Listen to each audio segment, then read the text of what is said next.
प्रिय महानुभाव दर्शकों, आप सभी सज्जनों का हम हमारे ऋतानुशीलन चैनल में हार्दिक स्वागत व अभिनंदन करते हैं।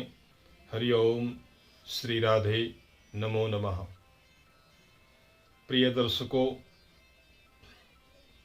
आज का एपिसोड ग्रह शांति की श्रृंखला पर आधारित है और आज का जो विषय है ग्रह शांति के अंतर्गत औषधि स्नान एवं औषधि धारण। एपिसोड आप जो है आरंभ से अंत तक पूर्ण देखिए और जो महानुभाव सज्जन हमारे चैनल पर पहली बार पधारे हुए हैं वो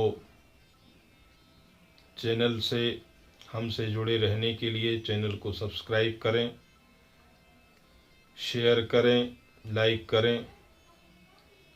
अधिकाधिक लोगों तक महत्वपूर्ण जानकारी प्रेषित हो, इसके लिए लोगों तक पहुंचाएं और हमसे जुड़े रहें। हम आपकी सेवा में भारतीय प्राच्य विद्या के विभिन्न विषयों को लेकर के प्रस्तुत होते रहेंगे और आपके जीवन में ज्ञान और जो व्यवहारिक जीवन की कठिनाइयां हैं उन कठिनाइयों को का निराकरण करने की दृष्टि से आपको विभिन्न तरह का मार्गदर्शन व उपाय बताते रहेंगे। आप सभी सज्जनों का हमारे ऋतानुशीलन चैनल में पुनः पुनः स्वागत है। प्रिय दर्शकों, अब हम आज का विषय आरंभ करते हैं। आज का विषय है औषधि स्नान एवं औषधि धारण। जैसा कि आप जानते हैं कि हमारे जो है आकाश मंडल में ज्योतिषीय दृष्टि से नवग्रहों की संकल्पना है। सूर्यादि नवग्रह होते हैं और महर्षि पाराशर ने कहा है कि भगवान के ही ये जो नवग्रह हैं ये भगवान के ही विग्रह अवतार हैं और जगत के नियंत्रण के लिए इनका आविर्भाव हुआ है। तो सूर्यादि जो ग्रह हैं, इन सूर्यादि ग्रहों की अपनी अपनी औषधियां हैं और इन औषधियों को जो है हम लेकर के और इन औषधियों का प्रयोग करके जब हम स्नान करते हैं मंत्रों के द्वारा एक विशेष मुहूर्त में, निश्चित मुहूर्त में, तो यह औषधि स्नान जो है ये बड़ा दिव्य प्रभाव छोड़ता है और यह ग्रह शांति कारक होता है। कैसे भी ग्रह बिगड़े हों और अगर हम संविधान आचार्य के मार्गदर्शन में यदि हम औषधि स्नान करते हैं तो निश्चित रूप से लाभ होता है। औषधि स्नान कैसे किया जाता है इस पर थोड़ा सा प्रकाश डालेंगे। सूर्यादि ग्रहों की जो औषधियां हैं उन औषधियों को आचार्य के द्वारा बताए हुए मुहूर्त पर एक दिन पूर्व उन सारी औषधियों को हम एक किसी पात्र में जल में डाल देते हैं, उनको कूट करके साफ करके,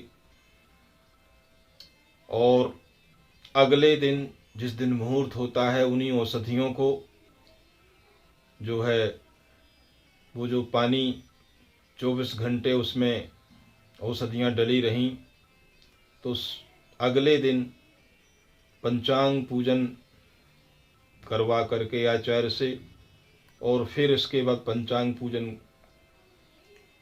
करने के उपरांत वह जो औषधि युक्त जो जल होता है उससे पुनः स्नान किया जाता है। जब वह स्नान होता है तो उस समय वैदिक मंत्रों का या पौराणिक मंत्रों का उच्चारण भी किया जाता है। ये औषधियों को आप जल में उबाल भी सकते हैं, और उबाल करके ठंडा करके इस जल से स्नान किया जा सकता है। एक निश्चित मुहूर्त में, अच्छे शुभ मुहूर्त में जो विद्वान आचार्य हैं उनसे मुहूर्त पूछ करके और यह औषधि स्नान हमको करना चाहिए। तो प्रत्येक ग्रहों की जो औषधियाँ हैं उन सारे ग्रहों की औषधियों को हम ला करके, और या तो उनको उबाल करके अथवा जल में पहले से डाल करके उस जल से जब स्नान करते हैं उसके बाद फिर स्नान नहीं करना चाहिए। औषधि स्नान कर लेने के बाद तो निश्चित रूप से हमको वह दिव्यता प्राप्त होती है और हमारे सारे ग्रह प्रसन्न हो जाते हैं, ग्रह शांति होती है। यह औषधियाँ जो होती हैं, इन औषधियों को जो है धारण भी किया जाता है। कोई ग्रह अगर हमारा जो है अशुभ फल दे रहा है या नीच का है, कम डिग्री का है, ये ग्रहों को शांत करने के लिए, उनको प्रसन्न करने के लिए अमुक अमुक औषधि को जब हम धारण कर लेते हैं तो वह जो औषधि है वह प्रभाव डालती है और हमारे जीवन में ग्रहों की शुभता प्राप्त होने लगती है, ग्रह शांत हो जाते हैं। हम औषधियों के स्नान की सूची व ग्रहों के जो औषधियाँ हैं उनकी सूची भी आपको प्रस्तुत कर रहे हैं। आप इनको देख सकते हैं, देख करके और योग्य वैदिक विद्वान आचार्य के सानिध्य में मार्गदर्शन में आप औषधि स्नान व औषधि धारण कर सकते हैं। इससे निश्चित रूप से हमारे जो कुंडली गत जो ग्रह अशुभ ग्रह हैं, कम डिग्री के हैं, नीच के हैं, शत्रु स्थान में हैं, वो सारे ग्रहों को प्रसन्न करने में, उनको शांत करने में हमको बहुत लाभ होता है। तो प्रिय दर्शकों, ये कुछ महत्वपूर्ण जानकारी आपके सामने प्रस्तुत की गई और आप इस जानकारी से लाभ उठाएंगे ऐसी आशा है।